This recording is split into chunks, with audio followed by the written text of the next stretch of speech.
Everyone, আগের পার্টিতে তোমরা দেখেছো আমার বার্থডে ছিল, আর আজকে যাচ্ছি বন্ধু বান্ধবীদের দাবিতে রেস্টুরেন্টে বার্থডে সেলিব্রেশনের জন্য। তো বেরিয়ে পড়েছি আমি আর অনন্যা, মাঝে মৌ চেপেছিল টোটোতে, আরেক বান্ধবীও ছিল।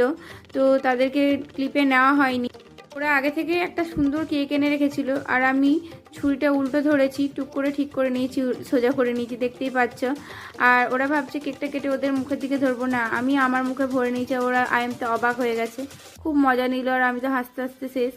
আর এ দেখো ভুক্কার প্রাণীগুলোকে, আজ মনে হয় আমি বাড়ি যেতে পারবো না, বিল পেমেন্ট করতে তো পারবো না। খেয়েই যাচ্ছে কেউ বুড়ি মোটা করে, কেউ হাতে মাখছে, তো কেকে ক্রিম চাটছে। মানে এই দৃশ্যটা দেখার পর লিটারেলি আমি হাসতে হাসতে শেষ।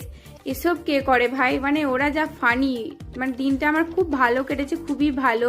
ওরা না থাকলে জীবনে সত্যি মানে এত ভালো বন্ধু পাওয়া এখনকার জেনারেশনে খুবই কম দেখা যায়। ওরা এতটাই আমাকে বোঝে। আর আমাকে কেমন লাগছে কমেন্টে জানিও।